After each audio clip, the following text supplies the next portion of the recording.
وَإِذَا سَأَلَكَ عِبَادِي عَنِّي فَإِنِّي قَرِيبٌ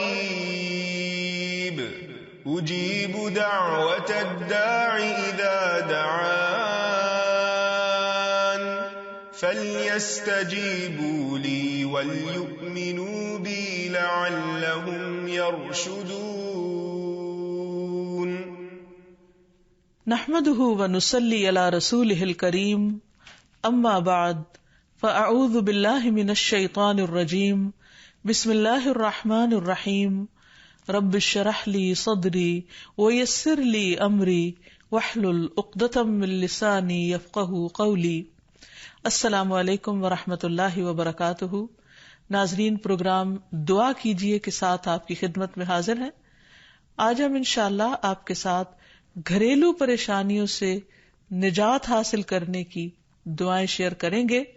اس موضوع پر آپ سے گفتگو ہوگی کہ کس طرح ہم اپنے خاندانی زندگی کو، اپنی معاشرتی زندگی کو خوشگوار بنا سکتے ہیں اللہ سبحانہ وتعالی کی مدد کے ساتھ۔ کوشش اپنی جگہ، لیکن ہر کوشش اس وقت فائدہ مند ہو جاتی ہے جب انسان اس کے ساتھ ساتھ اللہ تعالی سے دعا کرتا ہے۔ حدیث میں آتا ہے کہ اللہ سبحانہ تعالیٰ کے نزدیک دعا سے زیادہ معزز اور کوئی چیز نہیں، یعنی سب سے زیادہ اللہ تعالیٰ جس چیز کو بندے کی ویلیو کرتے ہیں وہ دعا مانگنا ہے۔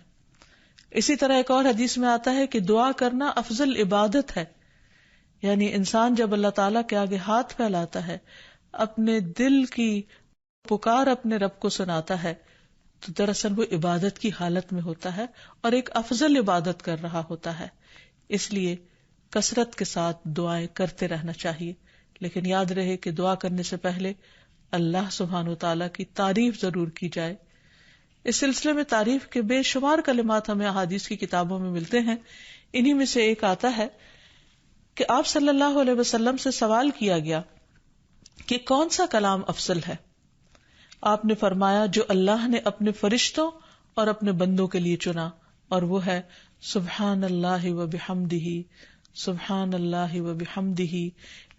یعنی جب انسان دعا کرنا چاہے تو اس سے پہلے کچھ مرتبہ جتنا اس کا دل چاہے اللہ تعالیٰ کی تسبیح اور حمد و ثنا بیان کرے، اور بار بار تکرار کے ساتھ کہتا رہے سبحان اللہ و بحمدہ۔ اس کے بعد درود شریف پڑھے جتنی دیر پڑھنا چاہے، اور پھر اس کے بعد اپنی حاجت اللہ سبحانہ وتعالیٰ کے سامنے رکھے تو انشاءاللہ اس کی پریشانی دور ہوگی۔ جہاں تک گھریلو پریشانیوں کا تعلق ہے تو اس میں ہم دیکھتے ہیں کہ ہر گھر کے اندر کوئی نہ کوئی چیز ایسی ہو جاتی ہے کہ جس سے باہمی تعلقات میں بدمزگی پیدا ہو جاتی ہے۔ بعض افراد کی طبیعت میں غصہ زیادہ ہوتا ہے، بعض لوگ جھگڑالو ہوتے ہیں، بعض لوگ شکی مزاج کے ہوتے ہیں، بعض لوگوں کو اونچا بولنے کی عادت ہوتی ہے، بعض لوگ دوسروں کو مختلف باتوں پر زج کرتے رہتے ہیں، بعض لوگ اپنی ذمہ داریوں کو ٹھیک سے نہیں نبھاتے۔ تو یہ تمام چیزیں صرف نہ یہ کہ ایسے انسان کو خود بلکہ اس کے آس پاس رہنے والوں کو اذیت میں مبتلا کر دیتی۔ اب اس میں انسان بعضوں کو سمجھانے سے بھی کام لیتا ہے، دوسروں سے بھی مدد لیتا ہے، لیکن پھر بھی مسئلہ حل نہیں ہوتا۔ تو صحابہ کرام تو اپنی جوتی کا تسمہ بھی ٹوٹ جاتا تو اللہ سبحانہ تعالیٰ سے مانگتے تھے۔ تو اگر گھر کے اندر کسی قسم کی ناچاکی یا پریشانی ہے تو اس سلسلے میں بھی ہمیں اللہ تعالیٰ کی طرف رجوع کرنا چاہیے، اور پھر اس کے ساتھ ساتھ دوسرے کو جو مشکل پیدا کر رہا ہے سمجھانا بھی چاہیے۔ جہاں تک لڑائی جھگڑے کا تعلق ہے تو اسے منافقت کی علامت بتایا گیا۔ آپ صلی اللہ علیہ وسلم نے فرمایا کہ منافق کی 4 علامتیں ہیں، ان میں سے ایک بات کرے تو جھوٹ بولے، وعدہ خلافی کرے، امانت میں خیانت کرے، اور جب وہ جھگڑا کرے تو گالی دے، یعنی جھگڑتا بھی ہے اور گالی بھی دیتا ہے۔ نبی صلی اللہ علیہ وسلم نے یہ بھی فرمایا کہ اللہ کو سب سے زیادہ ناپسند آدمی وہ ہے جو بہت جھگڑالو ہے، یعنی اللہ تعالیٰ ایسے شخص سے محبت نہیں کرتے۔ اس لیے اگر آپ کسی سے بات کر رہے ہو تو اس کی بات توجہ سے سن لے۔ چھوٹی چھوٹی باتوں پر جھگڑنا اور دوسرے کے ساتھ بد اخلاقی سے پیش آنا یہ درست نہیں۔ پھر اسی طرح مومن جو ہے وہ کبھی بد اخلاق نہیں ہوتا، اور بد اخلاقی پھر منافقت کی علامت ہے۔ رسول اللہ صلی اللہ علیہ وسلم نے فرمایا تمہارے یہ نسب نامے کسی کے لیے گالی کا سبب نہیں ہے، تم سب آدم کی اولاد ہو، ایک دوسرے کے قریب ہو، دین یا عمل صالح کے علاوہ کسی وجہ سے کسی کو کسی پر کوئی فضیلت نہیں۔ آدمی کے برا ہونے کے لیے یہی کافی ہے کہ وہ فحش گو ہو، بد کلام ہو، بخیل ہو اور بزدل ہو۔ پھر اسی طرح آپس میں محبتوں کا نہ ہونا، بہن بھائیوں میں ناچاکی یا شوہر بیوی میں ناچاکی یا والدین کے ساتھ محبت کا نہ ہونا، یہ ایک طرح سے اللہ تعالی کی طرف سے ایک آزمائش بھی ہو سکتی ہے اور ایک عذاب بھی ہو سکتا ہے۔ مومن تو محبت کرنے والا ہوتا ہے اور اس شخص میں کوئی خیر نہیں جو محبت کرتا نہیں اور لوگ اس سے محبت نہیں کرتے، اور لوگوں میں سب سے زیادہ بہترین انسان وہ ہے جو لوگوں کے لیے فائدہ مند ہوتا ہے۔ تو اس لیے بہت ضروری ہے کہ خاندان کے اندر باہم محبت پائی جائے۔ گھریلو زندگی خوبصورت ہو جاتی ہے اگر آپس میں ایک دوسرے سے پیار، محبت اور ہمدردی کے جذبات پائے جاتے ہیں۔ پھر اسی طرح بعض اوقات گھریلو زندگی میں بدگمانیاں بہت تکلیف دیتی ہیں، یا گھر کے کچھ افراد سنی سنائی باتوں پر یقین کرتے ہوئے دوسروں کے خلاف بدگمانی پال لیتے ہیں، تو اس سے بھی پرہیز کرنے کی ضرورت ہے۔ اسی طرح گھریلو پریشانیوں میں گھر کا تنگ ہونا بھی ایک عذاب کی شکل ہے۔ اس لیے نبی صلی اللہ علیہ وسلم نے ہر وضو کرنے کے بعد جو دعا سکھائی، اس میں خاص طور پر یہ دعا آتی ہے کہ اے اللہ میرے گھر میں وسعت پیدا کر دے، یعنی ایک تو دلوں میں وسعت ہو اور دوسرا یہ ہے کہ جگہ بھی کشادہ ہو۔ رسول اللہ صلی اللہ علیہ وسلم نے فرمایا 3 چیزیں بدبختی میں سے ہیں۔ عورت جب تو اسے دیکھے تو وہ تجھ کو بری لگے اور وہ تجھ پر اپنی زبان چلائے، اور اگر تو اس سے غائب ہو تو وہ اپنے نفس کی اور تیرے مال کی حفاظت نہ کرے۔ دوسرے، مریل سواری کہ اگر تو اسے مارے اور چلائے تو تجھ کو تھکا دے، اور اگر اسے چھوڑ دے تو تجھے جلد تیرے ساتھیوں تک نہ پہنچائے، اور ایسا گھر جو تنگ اور کم سہولتوں والا ہو۔ تو اس لیے اگر انسان ایسی کسی تکلیف میں مبتلا ہے تو اس کا حل بھی یہی ہے کہ کوشش کے ساتھ ساتھ انسان دعا کرے۔ اسی طرح خرچ میں کمی، وسائل میں کمی، مال میں کمی، یہ تمام چیزیں بھی عموماً گھروں کے اندر جھگڑے پیدا کر دیتی ہیں۔ کھانے پینے کی قلت، بنیادی ضروریات کا پورا نہ ہونا، تو ایسی صورت میں بھی انسان اللہ تعالیٰ کی طرف رجوع کرے، اور اس کے لیے ساتھ ہی کوشش بھی ضروری ہے۔ کوشش میں سب سے پہلے تو یہ کہ انسان لڑائی جھگڑا چھوڑے، صبر و ضبط کی عادت ڈالے، برداشت اور تحمل کی عادت اپنے اندر پیدا کرے، اپنے اخلاق کو بہتر بنائے۔ ایک حدیث کے مطابق اللہ سبحانہ و تعالیٰ جب کسی گھرانے پر خیر و برکت نازل فرمانا چاہتے ہیں تو اس گھر والوں کے اندر نرمی پیدا کر دیتے ہیں، اور ایک اور حدیث میں یہ بھی آتا ہے کہ جو نرمی سے محروم کر دیا گیا وہ ہر خیر و بلائی سے محروم کر دیا گیا۔ تو اس لیے گھر کے ہر فرد کو اپنے اپنے رویے پر غور کرتے ہوئے اپنے اخلاق کی اصلاح کرنے کی ضرورت ہے، اور دوسروں سے توقعات زیادہ رکھنے کی بجائے اپنا طرز عمل اچھا کرنے کی ضرورت ہے۔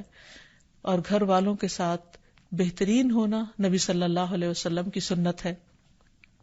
آپ نے فرمایا تم میں سے بہتر وہ ہے جو اپنے گھر والوں کے لیے بہتر ہو، اور میں تم سب کی نسبت اپنے گھر والوں کے حق میں اچھا ہوں۔ یعنی آپ نے اپنی مثال دی کہ میں سب سے اچھا سلوک اپنے گھر والوں سے کرتا ہوں، تو تمہیں بھی اگر اچھا بننا ہے تو ایسا ہی کرنا ہوگا۔ پھر اسی طرح گھر والوں کو زیادہ سے زیادہ فائدہ پہنچانا۔ حسن بصری سے مروی ہے کہ اللہ تعالیٰ کے نزدیک پسندیدہ بندے وہ ہیں جو اپنے اہل و عیال کو سب سے زیادہ نفع دینے والے ہیں۔ پھر اسی طرح پیار و محبت سے رہنا، اگر لڑائی جھگڑا ہو بھی جائے یا کوئی غلط فہمی پیدا بھی ہو جائے تو اس وقت خاموشی اختیار کر لینا، مناسب وقت کا انتظار کر کے اس غلط فہمی کو دور کرنا ضروری ہے۔ پھر اسی طرح اللہ سبحانہ وتعالیٰ نے گھریلو زندگی کو خوشگوار بنانے کے لیے جو بہترین ہدایت ہمیں قرآن مجید میں دی ہے وہ ہے عفو و درگزر سے کام لینا۔ اللہ تعالیٰ فرماتے ہیں یا ایھا الذین آمنوا ان من ازواجکم واولادکم عدوا لکم فاحذروہم وَإِن تَعْفُوا وَتَصْفَحُوا وَتَغْفِرُوا فَإِنَّ اللَّهَ غَفُورٌ رَّحِيمٌ۔ إِنَّمَا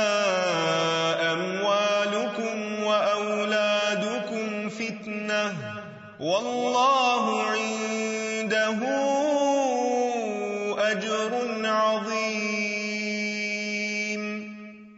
اے لوگو جو ایمان لائے ہو، بے شک تمہاری بیویوں اور تمہارے بچوں میں سے بعض تمہارے دشمن ہیں، سو ان سے ہوشیار رہو، اور اگر تم معاف کرو اور درگزر کرو اور بخش دو تو بے شک اللہ بے حد بخشنے والا نہایت رحم فرمانے والا ہے۔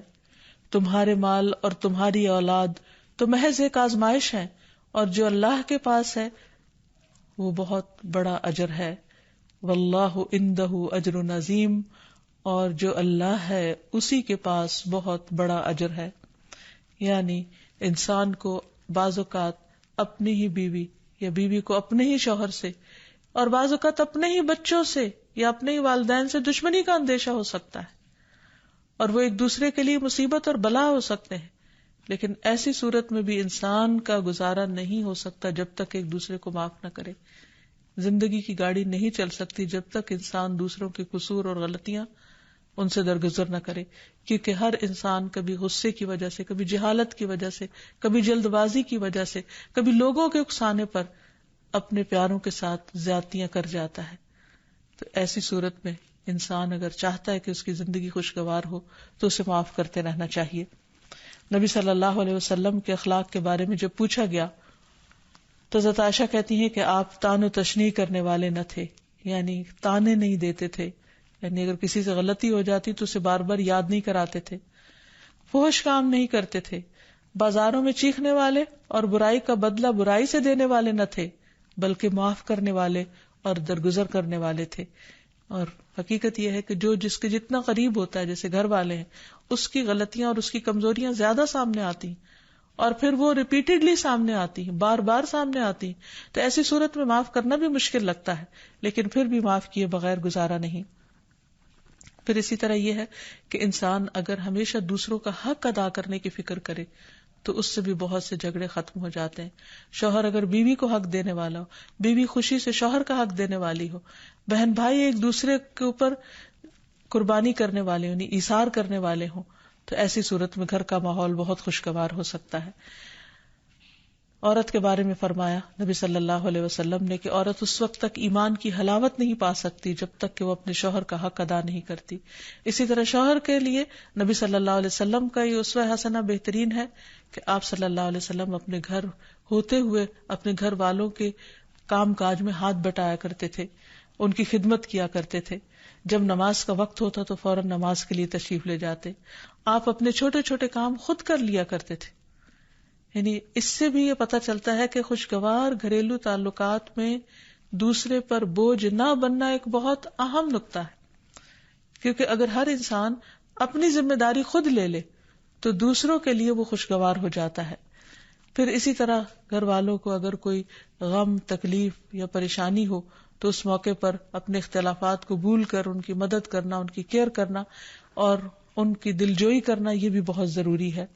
اور حد الوسع گھر کا ماحول خوشگوار رکھنا چاہیے، ایک دوسرے کا احساس کرتے ہوئے اور ایک دوسرے کے کاموں میں عیب نہ نکالتے ہوئے اور ایک دوسرے کو اپریشیٹ کرتے ہوئے، ایک دوسرے کی اچھی خوبیوں کو اور اچھی باتوں کی تعریف کرتے ہوئے، اور اسی طرح بعض اوقات اپنی خواہشات کو پیچھے کرتے ہوئے، کیونکہ اگر ہر انسان یہ چاہے کہ زندگی اس کے مطابق، کیونکہ اگر ہر انسان یہ چاہتا ہو کہ ہر کام گھر میں اس کی مرضی کے مطابق ہو تو یہ ممکن نہیں۔ بہت سے گھروں میں ساس بہو کا جھگڑا کس بنا پر ہوتا ہے، یا آپس میں قریبی رشتوں کا جھگڑا اور فتنہ فساد کس وجہ سے ہوتا ہے؟ کیونکہ ہر شخص یہ چاہتا ہے کہ گھر کا نظام اس کی مرضی کے مطابق ہو، حالانکہ ایسا ہونا ممکن نہیں۔ تو اس لیے ہر انسان کو اپنی رائے بھی دینی چاہیے، لیکن دوسروں کی رائے کا بھی احترام کرنا چاہیے، اپنی ضرورت بھی پوری کرنی چاہیے، لیکن اس کے ساتھ ساتھ دوسروں کی ضروریات کا بھی خیال کرنا چاہیے۔ پھر اسی طرح بہت سے معاملات میں قناعت اختیار کرنی چاہیے، کیونکہ یہ زندگی بذات خود ایک امتحان ہے، اور اصل عیش و عشرت کی جگہ جنت ہے، دنیا نہیں، یا دنیا کا گھر نہیں۔ تو اس لیے ضروری ہے کہ مشکل حالات میں انسان اپنے عزیزوں کا، پیاروں کا، گھر والوں کا ساتھ دے، ان کی مدد کرے. مثلا شوہر کے اگر معاشی حالات تنگ ہیں تو بیوی ناجائز مطالبات نہ کرے. اسی طرح اگر بیوی بیمار ہے تو شوہر اس سے بہت زیادہ گھر کے کام کا مطالبہ نہ کرے. تو ایک دوسرے کے حالات کی رعایت کرتے ہوئے اگر انسان ایک دوسرے سے توقعات رکھے تو اس سے بھی حالات بہت خوشگوار ہو سکتے ہیں.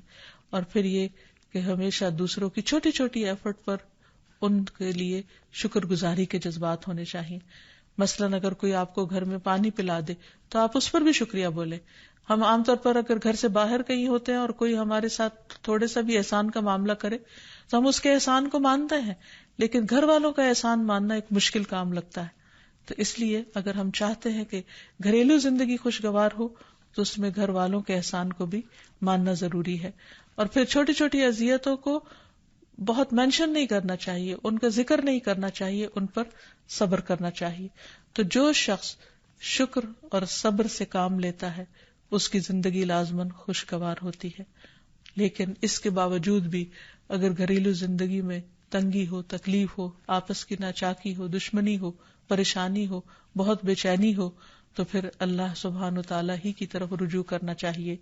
کیونکہ قرآن مجید میں آتا ہے وَإِن يُرِدْكَ بِخَيْرٍ فَلَا رَادَّ لِفَضْلِهِ يُصِيبُ بِهِ مَن يَشَاءُ مِنْ عِبَادِهِ وَهُوَ الْغَفُورُ الرَّحِيمُ. اور اگر اللہ تمہیں کوئی تکلیف پہنچانا چاہے تو اس کے سوا کوئی اسے دور کرنے والا نہیں, اور تجھ سے کوئی بھلائی کرنا چاہے تو کوئی اسے ٹالنے والا نہیں. وہ اپنے بندوں میں سے جسے چاہے فضل سے نوازتا ہے اور وہ بخشنے والا اور رحم کرنے والا ہے. تو اس لیے چھوٹی چھوٹی تکلیفوں پر بھی فوراً اللہ کا ذکر, اللہ کی یاد, اللہ کی تسبیح انسان کے دل کو سکون بخش دے. اور نبی صلی اللہ علیہ وسلم نے خصوصاً اپنی پیاری بیٹی فاطمہ رضی اللہ تعالی عنہا کو جب وہ گھر کے کام کاج کر کے تھک جاتی تھی, کیونکہ اپنے ہاتھ سے چکی پیستی, اپنے ہاتھ سے آٹا گوندتی, اپنے ہاتھ سے اپنے گھر کے کام کاج کرتی, بچوں کو لک آفٹر کرتی, تو بہت تھک جاتی تھی. اور اسی تھکاوٹ کی وجہ سے انہوں نے ایک دفعہ نبی صلی اللہ علیہ وسلم کے پاس جب کچھ قیدی آئے تو خادم کا مطالبہ کیا, لیکن آپ صلی اللہ علیہ وسلم نے ان کو خادم دینے کی بجائے یہ تسبیحات سکھائی اور فرمایا کہ جب تم اپنے بستر پر جانے لگو تو 33 بار سبحان اللہ, 33 بار الحمدللہ اور 34 بار اللہ اکبر پڑھ لیا کرو. اور اسی لیے یہ تسبیحات فاطمہ کے نام سے بھی معروف ہیں. تو رات کو خاص طور پر بستر پر لیٹ کر یہ تسبیحات ضرور پڑھ لینی چاہیے, کیونکہ یہ گھریلو کام کاج کی تھکاوٹ کا بہترین علاج ہے اور خادم کی جگہ کفایت کرنے والی دعائیں ہیں. پھر اسی طرح گھر میں وسعت اور کشادگی کی دعا, اللہم اغفر لی ذنبی ووسع لی فی داری وبارک لی فی رزقی. اے اللہ میرے گناہ معاف کر دے, میرے گھر میں وسعت پیدا کر دے اور میرے رزق میں برکت عطا کر دے. پھر اسی طرح چھوٹی چھوٹی پریشانیوں کے سلسلے میں مثلاً بچے کو چوٹ لگ گئی یا اچانک کسی وبائی مرض کا کوئی شکار ہو گیا تو علاج معالجے کے ساتھ ساتھ دعا کرنا ضروری ہے. مثلا گھر والوں میں سے اچانک کسی کو کوئی ایسی بیماری آ گئی, کوئی سٹروک ہو گیا یا ہارٹ اٹیک ہو گیا تو سارے گھر والے پینک ہو جاتے ہیں. ایسی صورت میں پریشانی کا صرف اظہار کرتے رہنے سے اور غمگین رہنے سے مریض کی مدد نہیں کی جا سکتی. تو اس موقع پر اللہ تعالیٰ سے دعا کرنی چاہیے.